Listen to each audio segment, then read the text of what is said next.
ᱡᱚᱦᱟᱨ ᱜᱮ ᱡᱚᱛᱚ ᱜᱮ ᱥᱟᱹᱜᱩᱱ ᱫᱟᱨᱟᱢ ᱤᱧᱟᱹᱜ ᱱᱚᱣᱟ ᱵᱷᱤᱰᱤᱭᱳ ᱨᱮ ᱛᱮᱦᱮᱧ ᱫᱚ ᱤᱧ ᱛᱷᱟᱹᱨᱤ ᱵᱟᱹᱴᱤ ᱠᱚ ᱟᱛᱮ ᱛᱟᱨᱯᱚᱨᱮ ᱚᱱᱟ ᱡᱤᱱᱤᱥ ᱯᱚᱛᱨᱚ ᱛᱤᱧ ᱫᱩᱲᱩᱵ ᱠᱟᱱᱟ ᱢᱤᱫᱴᱮᱱ ᱠᱮᱠ ᱨᱮᱱᱟᱜ ᱨᱮᱥᱤᱯᱤ ᱩᱛᱩ ᱞᱟᱹᱜᱤᱫ ᱟᱨ ᱱᱚᱣᱟ ᱠᱮᱠ ᱫᱚ ᱤᱧ ᱟᱹᱰᱤ ᱠᱟᱡᱟᱠᱤᱧ ᱥᱤᱵᱤᱞᱟ ᱡᱚᱢ ᱟᱨ ᱱᱚᱜᱼᱚᱭ ᱯᱨᱚᱛᱷᱚᱢ ᱨᱮ ᱚᱱᱟ ᱞᱟᱹᱜᱤᱫ ᱛᱮ ᱢᱚᱭᱫᱟᱧ ᱮᱢᱟᱣᱟᱫᱟ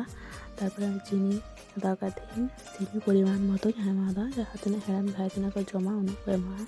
ᱛᱚ ᱤᱧ ᱵᱮᱥ ᱴᱷᱤᱠ ᱜᱤᱧ ᱮᱢᱟᱣᱟᱫᱟ ᱛᱟᱨᱯᱚᱨᱮ ᱱᱚᱜᱼᱚᱭ ᱵᱟᱨᱭᱟ ᱠᱟᱭᱨᱟ ᱵᱤᱞᱤ ᱠᱟᱭᱨᱟ একটু বেশি নিয়ে বিলি হচ্ছে আনা কায়রাই মেশাওয়াদা তারপর ঘান্টাওয়াᱜ ᱠᱟᱱᱟ ᱚᱱᱟ ময়দা ᱨᱮ ᱴᱷᱤᱠ ঘান্টা মেশাই ᱦᱩᱭᱩᱜᱼᱟ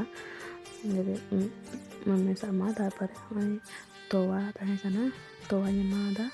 ᱛᱚᱣᱟ ᱮᱢ ᱠᱟᱛᱮ ᱛᱟᱨᱯᱚᱨᱮ ᱚᱸᱰᱮ ᱵᱟᱨᱭᱟ ᱵᱤᱞᱤ ᱛᱟᱦᱮᱸ ᱠᱟᱱᱟ ᱚᱱᱟ ᱵᱟᱨᱭᱟ ᱵᱤᱞᱤ ᱦᱚᱸᱧ ᱢᱮᱥᱟᱣᱟᱫᱟ ᱵᱟᱨᱭᱟ ᱵᱤᱞᱤ ᱢᱮᱥᱟ ᱠᱟᱛᱮ ᱱᱚᱜᱼᱚᱭ ᱜᱷᱟᱱᱴᱟᱣᱟᱜ ᱠᱟᱹᱱᱟᱹᱧ ᱛᱚ ᱠᱟᱹᱴᱤᱡ ᱤᱧᱟᱹᱜ ᱫᱚ ᱨᱚᱦᱚᱲ ᱜᱮᱛᱤᱧᱟ ᱛᱚ ᱚᱱᱟ ᱞᱟᱹᱜᱤᱫ ᱛᱮ ᱟᱨ ᱠᱟᱹᱴᱤᱡ ᱛᱚᱣᱟ ᱢᱮᱥᱟ ᱠᱟᱛᱮ ᱱᱚᱜᱼᱚᱭ ᱵᱮᱥ ᱴᱷᱤᱠ ᱦᱩᱭ ᱠᱟᱱᱟ तो इन रहर रे बेकिंग पाउडर एम तो हिरिंग करी तो नितोग ओना बेकिंग पाउडर इन मेसावा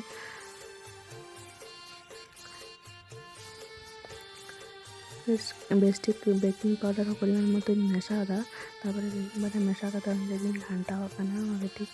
घांटा मेसा हो तो रहर रे बई हिरिंग काते हिरिंग काते तो ओनाते एम तो भागे ठीक घांटा मेसावा काना तारपरे ओय भेनिला एमादा भेनिला ना फ्लेवर तो अड़ी सिबिला तो ओना लागी कुसी ओना लागी तो भेनिला बेसी एमादा भेनिला एम काते भागे ठीक घांटा काना तारपरे तो सादा तेल एक कप मेसादा खूब जो भी सुनूम आगना बेसी तो बांग तो ओना सुनूम बदे भागे ठीक घांटायदा चीनी तो सब समय लहा रे चेष्टा पे एम लगी कारण चीनी सुनूम एम पर चीनी एम लखान बांग बड़ा लगिदोआ तारपरे ओन ड्राई फ्रूट्स तो इन शुधु काजू के मेना काजू बानुआ किसमिस मेना सॉरी तो काजू तो बाय जम चाबा करे तो तारपरे मेसा दी तारपरे इन हाने पनोटा बाटी दी केक इसिना तो ये कागज एम कागज तो बात कागज के केक नी रपा हजो तो निया बात इन बाटे मैदा एम कते आर की ओना केक जुत लगे तो सुनुम ओना लगे ओना बाटे प्रथम सुनुम लाठा तारपरे होय रहर मैदा छुरिया काना तो जाते भागे ठीक मैदा गोटा दिए लाठा तो तो ताबा थे गोटा मैदा लाठा आसोदा तो अंदर सुनुम कटे बेसी कानते तो मैदा चुरुएदा तो तारपरे होय तो ना केक ना बेटार ना बाटी दी दुला काना खाए खाए पे जो नोरी एम चाबायदा और जाको लाठा कानते ओना को जहे जहे भाग रहे लगे तो लगे तो भागे ठीक होय खाए खाए ते एम चाबादा तारपरे लाड़ा काना कारण यदि फाँका जायगा थाके ना आगे फिल आपा तो तारपरे ओना किसमिस मैदा मेशा कते मैदा माखा कते ओना चेतान रे एमा काना मैदा माखा कते लेखान बेसी भितिर बांग बोलोआ तो होय धापे धापे एमादा आर ताला रे थका बका मिलेदा किसमिस इन दो कते तारपरे तेगा मामा इन जाते भाई लगा में तो लगा करे तारपरे होय ओना केक चुंदा कते तारपरे